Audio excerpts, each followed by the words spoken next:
Chères téléspectatrices, chers téléspectateurs, bienvenue dans votre émission Ilm wa Hadara, Science et Civilisation.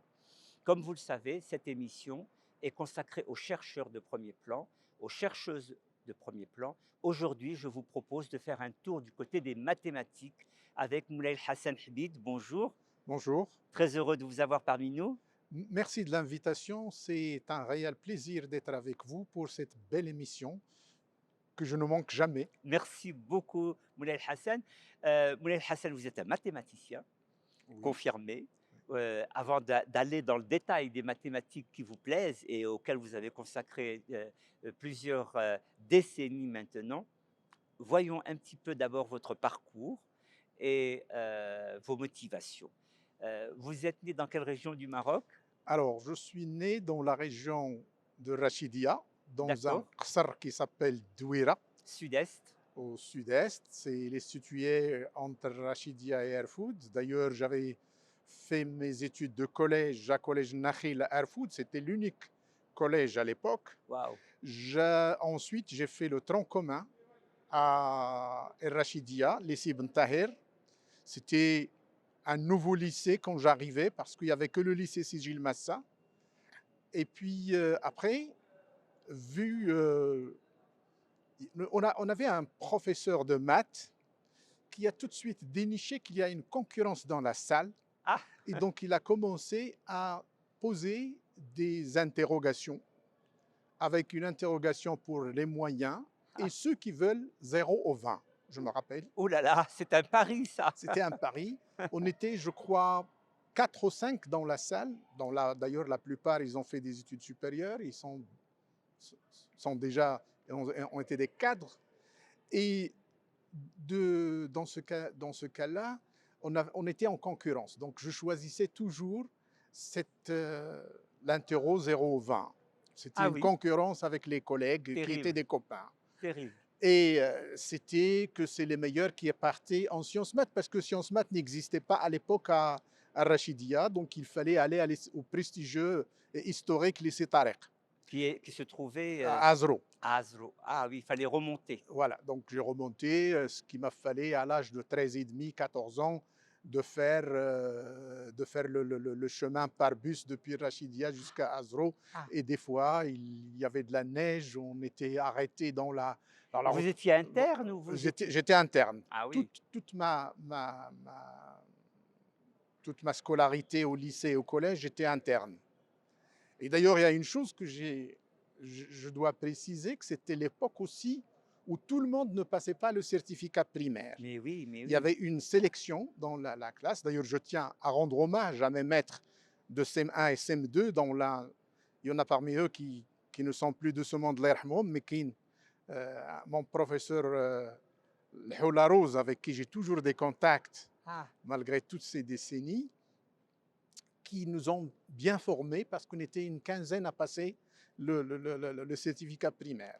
Donc, je tenais à préciser. Donc, et puis après, pour faire sciences maths, c'est intéressant ce que vous dites, excusez-moi de vous interrompre, c'est qu'en réalité, on ne se rend pas compte pour les jeunes générations d'aujourd'hui que c'était une épopée déjà, oui, quand on est dans des régions qui sont peu ou pas assez connectées comme les grandes villes que oui, nous connaissons, d'avoir cette détermination pour les études et oui. il fallait faire des déplacements qui aujourd'hui nous semblent faciles en raison de des moyens techniques, mais Oui, qui à l'époque supposaient c'était tout. véritablement Alors, j'allais dire ce que disait Jean d'Ormesson, oui, l'académicien français et l'écrivain, qui disait on a toujours tendance à dire le plus joli temps, oui, il faisait mieux, on était mieux avant, on n'était pas mieux avant. On n'était disons-le pas. clairement. Voilà. Alors, moi, la chance aussi que j'avais, c'est que j'avais un père qui avait intégré le mouvement national, Oui, Muqawama, oui. et qui, par la suite, il avait aussi, lui, la chance de connaître Cheikh l'Islam Sidi Mohamed Ben Arabi Al-Alawi, Allah yarhamou, Oui. qui est proche, l'un de ses proches au niveau familial, de côtoyer Ben Barka, Ah oui, Abdelrahim Bouabid, ah oui. Abdelrahman Yousfi, Mohamed Liazri, Un sens tous ces personnages qui ont fait un petit peu, qui étaient de Maroc très d'aujourd'hui. dynamiques au niveau du mouvement national et au niveau de la de l'activité sociopolitique au Maroc. Et par-dessus de marché, mon père, il considérait qu'un vrai militant, il doit militer pour l'enseignement, pour la scolarisation des gens. Et donc son travail pendant plusieurs semaines au début de l'année scolaire, c'était d'inciter les gens du monde rural de Aoufous, de la région d'Aoufous, de Rachidia, à scolariser leurs enfants, en leur disant une phrase qui m'a toujours resté en tête, et à mes frères et sœurs qui ont tous fait des études, c'est qu'il disait à ses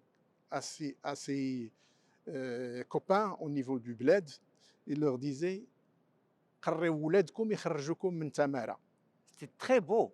Mais merci pour ce plaidoyer pour l'éducation et l'éducation de masse, voilà. parce que c'est très important. Et surtout à l'époque, moi j'avais Ça reste vrai. oui, moi j'avais la chance de faire les études, mais il y avait de brillants Oui, copains avec oui. moi de la région qui se sont arrêtés au niveau d'enseigner CPR pour faire le collège ou aller faire adjoint technique à l'école Hassaniya. C'était des courtes Alors qu'ils études. avaient des Ils capacités. avaient des capacités, mais et puis il y en a beaucoup aussi qui n'ont pas pu faire aller parce que leur dire partir à Azrou ou à Meknès pour finir les études, Oui, faire sciences maths ou maths techniques, pour les parents, c'était pas possible. Ils préfèrent je les vois garder, bien. travailler dans les champs. Alors, donc moi, j'ai dit, j'avais cette chance de mon père qui m'a toujours incité, qui m'a accompagné dans toutes mes études jusqu'à ce que je suis devenu chercheur, où il me posait les questions, est-ce que je fais de la recherche ou je me contente d'enseigner à l'université, Eh de bien, devenir venons-en à la l'instituteur à recherche, puisque l'université. c'est une émission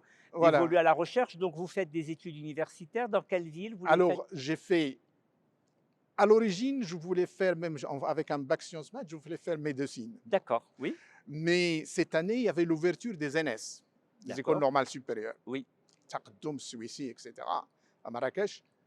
Et puis, c'est 79, le ministre de l'Éducation nationale, de l'enseignement supérieur de l'époque, Fouaz Din Al-Iraqi, Allah yarhamou, oui. il avait décidé que les sciences maths ne seront pas admis, on ne va pas les inscrire Ah, en médecine.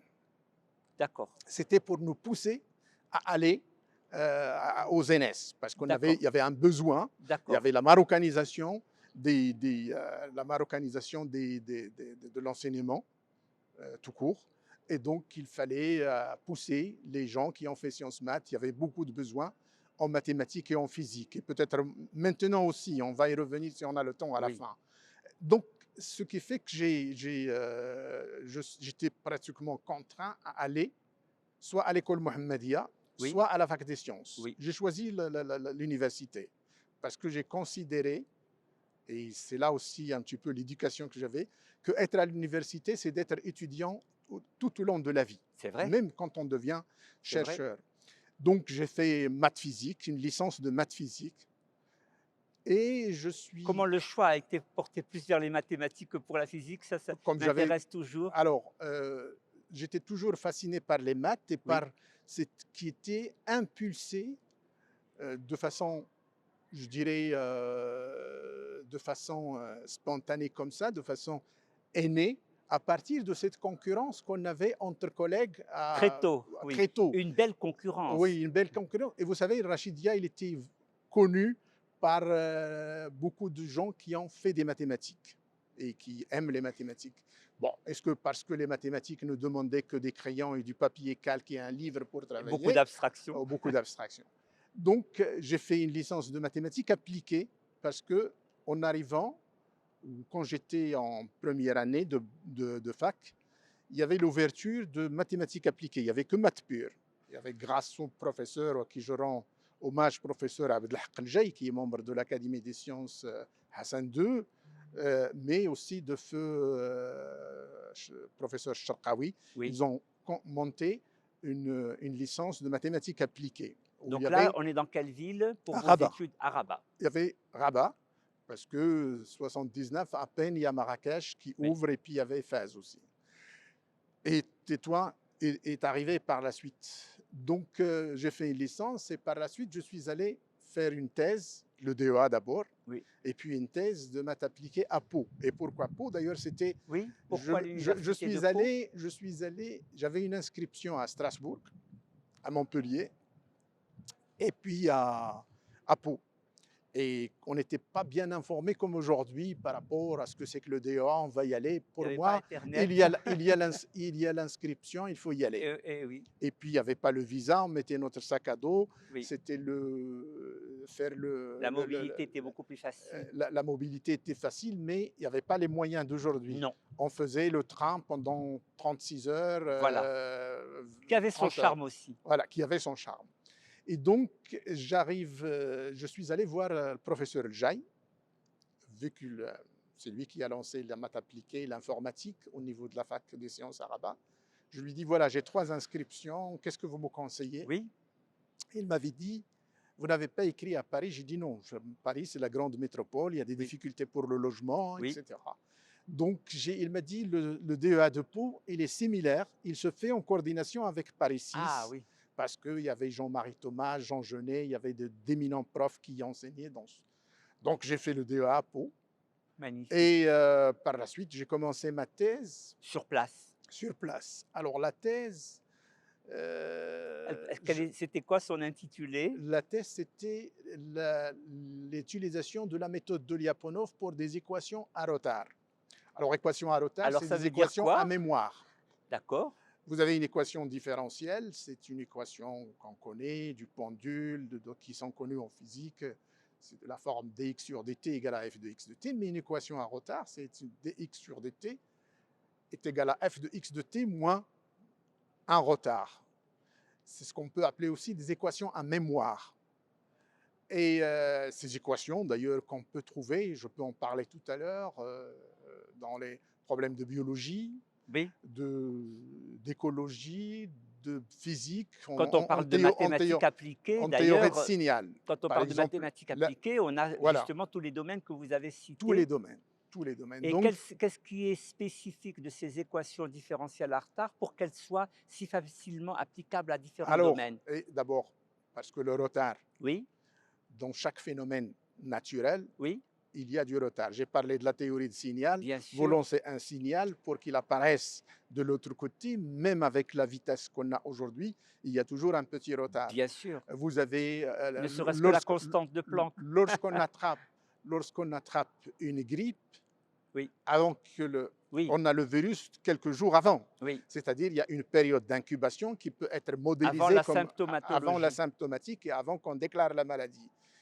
Le problème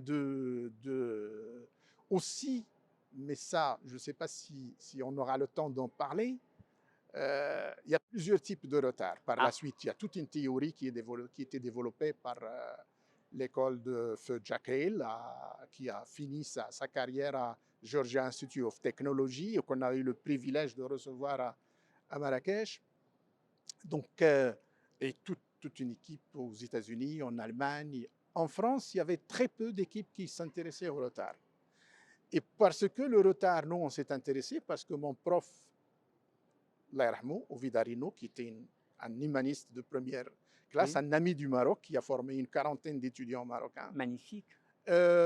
lui, il a penché tout de suite aux mathématiques appliquées à la biologie, parce que après sa thèse d'État, il a eu une bourse du CNRS en France pour aller explorer ce qui se fait en biomathématiques aux États-Unis. Ah oui, Et donc, quand il est arrivé, il a fait des équations à retard. Un petit peu, j'ai fait un peu son itinéraire.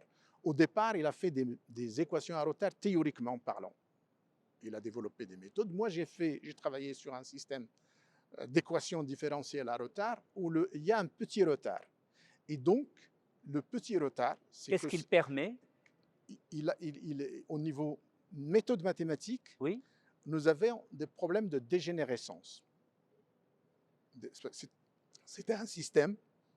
Et quand je parle d'équations à retard, contrairement aux équations ordinaires qu'on peut rencontrer en dimension finie, oui, toute équation à retard, simple soit-elle, c'est une équation qui est en dimension infinie. L'espace d'état est un espace de dimension infinie. C'est en général l'espace des fonctions continues ou de classe C1. Donc ça, c'est tout un autre sujet parce qu'on a oui. fait couler beaucoup Oui, oui, oui, d'encre non, non, là-dessus. on va rester Ouais, sur ma question, je la reprends. ouais. Vraiment, ces équations à retard, quel est leur bénéfice au niveau de la application à des domaines divers comme la biologie. Vous avez cité la biologie, Oui, on va dire la santé. Après, on parlera des poissons parce que oui, ça vous est particulièrement cher. oui. Quel est l'intérêt de ces équations différentielles Artar au niveau des mathématiques appliquées? Alors, c'est qu'on a assez d'outils pour explorer tout ce qui est côté qualitatif. Ah, voilà. Et ils arrivent, en général, des collègues nous taquiner, qui ont fait des EDP, qui ont fait C'est quoi des EDP? les équations dérivées partielles, ou qui ont travaillé sur des équations de l'optimisation, de l'analyse numérique. Ils nous disaient, ah, vous cherchez toujours à mettre du retard parce que ça vous donne goût à faire des théorèmes mathématiques. Non, Ah oui, d'accord. le retard, en général, qu'il soit simple ou ce que j'appelle le retard dépend de l'état, il est naturel, il est naturel, Oui. il apparaît naturel quand vous prenez un système qui décrit l'évolution d'une population, je dirais de poissons par Oui, exemple. ben oui, puisque vous avez travaillé là-dessus.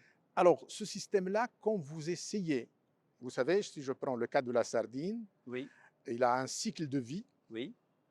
qui part des œufs, larves, juvéniles, adultes, et ça se ferme. Et si on veut essayer de regarder, avoir une prédiction sur une population de sardines, on doit calculer ce qu'on appelle l'équation de survie de la population. Et ces équations de survie, en général, quand on traite, on fait alors, le modèle, ça peut être un modèle de type Lotka-von Forster, c'est un modèle structuré par l'âge, qu'on essaye, c'est des équations d'évolution structurées par l'âge, euh, auquel il y a une équation de naissance et des données initiales, mais quand vous traitez Oui, ce type de système, vous tombez pour chercher l'équation sur tout le cycle de vie d'accord, du poisson, on arrive à des équations à retard, d'accord. comme équation de renouvellement plutôt, c'est pas de De la survie, de population. la population. Et quand on parle de renouvellement, c'est quand on explore les aspects qualitatifs, ça nous permet de regarder est-ce que la population va s'éteindre, qu'est-ce qu'il va exploser, quels sont, et surtout, puisqu'on parle de poissons, il y a quelques décennies, l'approche poisson était une approche qui était, je la résume en un terme, stock recrutement. C'est-à-dire, il suffit de faire d'altérer un petit peu la pêche, l'effort de pêche, le diminuer ou de l'augmenter pour avoir un équilibre au niveau de la Ah oui, production, oui. au niveau du stock. C'est cela, c'est le sens commun. Mais cette vision a montré ses limites. Ah oui, La vision aussi de faire des statistiques là-dessus à travers des données a montré ses limites.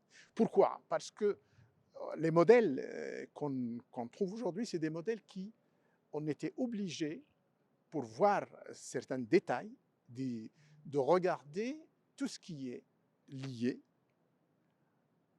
à l'impact de l'environnement sur la ressource, oui, c'est-à-dire on a plaidé dans les travaux que nous avons réalisés pour le couplage, pas nous, mais avec d'autres chercheurs aussi, le couplage entre physique et biologie. magnifique. Et c'est les Pour, mathématiques qui supervisent tout ça par leurs voilà, équations. voilà, c'est physique et biologie. Je prends un exemple. Je parlais tout à l'heure de ce cycle de vie de la sardine. La sardine, je parle de la sardine, vous n'êtes pas sans savoir, et beaucoup de téléspectateurs, que le secteur de pêche, c'est pratiquement presque 2,5 du produit intérieur brut. Oui, C'est ce qui est les chiffres de 2022. C'est 220 000 emplois directs oui, et c'est 500 000 emplois indirects. Et d'ailleurs, en 1994, quand j'ai passé ma thèse d'État, il y avait un appel à projets pour les projets MedCampus, les fameux qui étaient à l'époque dans le cadre du projet européen pour le pourtour méditerranéen. Et nous avons postulé. Donc j'ai coordonné un projet MedCampus et dont l'objectif essentiel était de, de dispenser, je vous raconte exactement ce que j'ai écrit, dispenser un enseignement et une recherche en biomathématiques à l'échelle du Maghreb et de l'Afrique. Parce que c'était quelque chose qui n'était pas très, très répandue. On était influencé un petit peu par l'école française. Et l'école française, comme j'ai dit tout à l'heure, c'était un peu dominé par certains grands messieurs Oui. des mathématiques. C'était des mathématiques pour l'industrie, appliquées à Mais oui, l'industrie. parce qu'en réalité, depuis tout à l'heure, vous parlez de biomathématiques, mais c'est maintenant des enjeux très importants Oui, du couplage mathématiques-biologie. Mais à l'époque, pas tellement. oui, À l'époque, pas tellement. On oui. était plus, comme vous l'avez dit, dans les statistiques, dans les rapports à l'industrie, etc. Et les biomathématiques aujourd'hui, eh bien, c'est toutes les technologies du vivant qui utilisent les mathématiques de manière ordinaire. Bien sûr. Mais maintenant, vous dites à quelqu'un, vous savez, le cycle de vie de la sardine, ça dépend, et je peux, vous donner une modélisation mathématique, les gens seraient étonnés Oui, et effectivement, finalement, c'est ça que vous oui, avez fait. oui, oui. Le temps passe vite dans l'émission. Je voudrais qu'on s'arrête un moment sur l'importance de la modélisation. Parce Alors, qu'en mathématiques, mhm. on a beaucoup parlé des équations, mais on n'a pas assez parlé de la modélisation. Alors, la modélisation, c'est quoi un modèle en fait? C'est une imitation de la réalité On qui, interprète la réalité. oui, qui permet de suivre les mouvements d'individus, bon, pour une population. Et donc, avec le mouvement, c'est les changements d'état d'un certain nombre de variables dans le système. Et donc, modéliser, c'est d'avoir une imitation de la réalité pour pouvoir prédire ce qui va se passer. Et l'intérêt en biologie, par exemple, en épidémiologie, Voilà. en médecine, c'est qu'en physique, nous pouvons reprendre l'expérience autant de fois que l'on veut. Oui. Par contre, en biologie et en écologie, l'expérience, on ne peut pas la refaire. Mm. Et donc, à partir de données qu'on a, on essaie soit de données, parce qu'il y a plusieurs manières de modéliser, soit à partir de données, on construit un modèle, soit que c'est des modèles qui représentent des phénomènes. C'est des modèles, ce que j'appelle des modèles phénoménologiques. Et donc, la modélisation, alors, il y a plusieurs aspects, il y en a tout un débat, c'est moi qui modélise mieux, c'est plus que toi, etc. Mon modèle est le meilleur. Il n'y a pas de modèle meilleur, il n'y a pas de modèle mauvais. Aujourd'hui, si je prends le modèle de Malthus, qui décrit l'évolution d'une population en tenant compte juste du temps, sans tenir compte de la ressource, etc., c'est une exponentielle. On ne dit pas qu'il est faux. Mais dans le contexte et dans les hypothèses posées par Malthus, Il dit des choses, c'est un modèle qui dit des qui dit des choses. choses. Le modèle n'est ni vrai ni faux, Oui, il est plus ou moins adapté. adapté à des hypothèses et à des circonstances. Après, il y avait Verhulst qui était venu plus tard pour dire le modèle logistique, pour dire attention, il y a pas, la population ne peut pas évoluer tout simplement Avec le paramètre temps. juste en fonction du temps, sans tenir compte de l'environnement, de la ressource. S'il s'agit de population, on parlait de poissons, s'il n'y a pas assez de ressources, il y a effondrement de la population. Donc, il y a le On côté intègre de nouveaux le paramètres. nouveau paramètre, c'est la capacité limite du milieu. Donc le modèle devient plus complexe. Il devient un peu plus complexe. Par la suite, il y a les dernières décennies, on dit attention, si vous ne prenez pas en compte, ça c'est le modèle Malthus, Verhulst, c'est des modèles globaux et qui datent d'avant 1900, mais si on parle de modèles maintenant, moi, on parle de modèles structurés par l'âge, par la taille, par le sexe, par un certain nombre de paramètres qui permettent d'aller chercher beaucoup plus loin. Je parlais tout à l'heure de poissons. Oui. Quand on évaluait le poisson, on regardait que ce qu'on pêche. Mais on oublie que des fois, on pêche de petits poissons qui sont de taille petite ou d'âge petit et qui ne sont pas consommables pour l'homme. On a oublié des fois quand on évalue, on dit le stock s'est effondré. Donc, on évalue, comment dirais-je, on oublie que dans un stade, par exemple, de l'évolution des petits pélagiques, le stade, une fois qu'il y a les œufs, l'éclosion des œufs, c'est un stade crucial. Surtout, il y a le passage à l'âge, au stade larvaire. Alors, il y a la prédation, il y a le cannibalisme, et la larve, ils flottent sur l'océan. Et donc, ils sont sujets, soit que peut-être il y a des courants marins qui changent, soit qu'il y a un changement au niveau de la thermocline. Énormément de facteurs environnementaux qui affectent. Ça. Et dans les modèles structurés, on tient compte de ces points-là. Je parlais tout à l'heure de MedCampus, c'est comme ça qu'on est arrivé de la théorie à travailler sur les biomathématiques. Et donc, quand on parle de biomathématiques, moi, je cherche toujours quelque chose qui intéresse le pays, Bien la sûr, recherche-développement. oui. Donc, le secteur de pêche, on est allé taper à la porte de l'Institut national de recherche halieutique et on a lancé une certaine coopération. Il y avait formation d'un certain nombre de thésards, des publications ensemble, et on s'intéressait. Et le dernier projet qu'on a avec l'INRAH, c'est de mettre en place, donc on est passé, donc pour revenir à la modélisation, on peut regarder individu par Le temps individu. passe, Voilà, on arrive presque à la fin de d'accord. l'émission. On, Et, on a, je vous reprends sur un point, la coopération. oui, Vous avez été président d'une université importante au Maroc, Qadir oui, Riyad. oui, Quand on est président d'université, on voit la recherche d'un autre point de vue. oui. Quelles ont été toutes les actions que vous avez menées pour favoriser la recherche en tant que président d'université? Maintenant, vous êtes redevenu chercheur et vous contribuez à cette université, Oui, l'UM6P.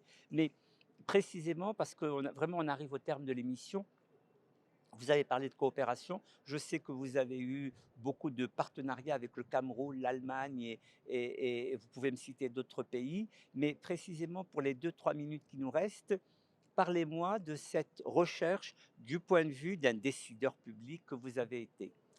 alors, la recherche. D'abord, vous venez de le dire, en tant que chercheur, j'ai essayé de multiplier mes Oui, campagnes. Mais aussi, j'étais derrière la mise en place d'un certain nombre de structures de recherche. C'est l'unité mixte internationale où nous avons des équipes au Cameroun, au Sénégal, et puis au Vietnam, en France. Mais c'était suite à un partenariat qui date maintenant de presque de 25 ans, 26 ans, avant que vous soyez avec l'IRD, président. avant que je sois président. Et on avait des laboratoires mixtes. Donc j'ai essayé en tant que président de profiter Oui, de mon expérience et personnelle oui, pour encourager. Et la recherche, donc j'ai essayé sachant que la période où j'étais président, ça a été entaché par le Covid, j'ai profité, puisqu'il n'y avait pas de mobilité, que l'argent qu'on donnait à la mobilité, aux chercheurs oui. pour une mobilité, ça a été donné pour faire de la recherche, et particulièrement la recherche sur le Covid. Ah oui. Donc, j'ai augmenté le budget, parce que pour avoir une bonne recherche, il faut augmenter le Bien budget de la sûr, une recherche. recherche qui n'est pas budgétisée n'a de recherche Nous que le sommes, nom. nous sommes aujourd'hui à 0, presque 9, 85% du produit intérieur brut à l'échelle nationale pour la recherche. Donc, Il faut encore augmenter. il faut aller jusqu'à 1,5, peut-être 2. Oui, Et je vois qu'avec le PNARDI, le programme national d'appui à la recherche et à l'innovation qui vient d'être signé ici à l'IMSISPI, qui était un petit peu partenariat entre le ministère et oui, l'Office chérifien du phosphate, est une très bonne oui, initiative. oui, Il vient compléter un certain nombre bien d'initiatives sûr. qui étaient avant. Comme je le Puis disais, elle donne de la prévision, elle de donne la un horizon. prévision, et donc il va y avoir de l'argent, 1 milliard de dirhams, c'est déjà jamais vu. Donc il y a le côté budget, il y a le côté structuration. En tant que président aussi, j'ai mis en place, avant même d'arriver à la présidence, on était en discussion sur une charte de la recherche pour structurer la recherche, pour qu'il ne soit pas dispersé. Il faut qu'il y ait Elle est de la visibilité. pour qu'il y ait de la visibilité, qu'il y ait des réseautages à l'échelle locale, mais à l'échelle nationale aussi. Et D'ailleurs, elle puis, a toujours été bien classée, l'université voilà. Qadir Et Riyad. puis, il y avait aussi le côté, bon, j'ai parlé de financement, donc il y a la finance, ça je parle de manière générale, finance, et ce que j'ai pu faire en tant que président. Il y a le côté organisation, structuration de la recherche, et il y a le côté évaluation. Très important. Il est très important pour la recherche. Et puis, il y a le côté accompagnement, c'est-à-dire, et l'ouverture, la coopération. La coopération, il est très, très importante, et je pense, si on parle de l'Afrique, parce que sous les hautes directives de Sa Majesté l'Insro, le Maroc maintenant est devenu un hub pour l'Afrique sur beaucoup de plans. Et je crois que nous sommes dans une épopée de l'enseignement supérieur marocain qui est Oui. l'université Mohamed VI Polytechnique. Pour moi d'ailleurs, c'est un honneur et un privilège de finir ma carrière ici. C'est que c'est l'université modèle aujourd'hui qu'il faut multiplier. Oui. Ça d'abord pour nous. Mais c'est aussi il faut s'ouvrir comme il le fait l'université Mohamed VI, toutes les universités doivent s'ouvrir sur l'Afrique. Merci beaucoup. Nous sommes vraiment à la limite du temps qui nous est Voilà. imparti. Merci, Moulay Hassan Habib, pour ce partage d'expériences extraordinaires et ce goût qu'on a apprécié avec tant d'enthousiasme pour les mathématiques. Chères téléspectatrices, chers téléspectateurs, merci de votre écoute et je vous dis à une prochaine fois. Au revoir.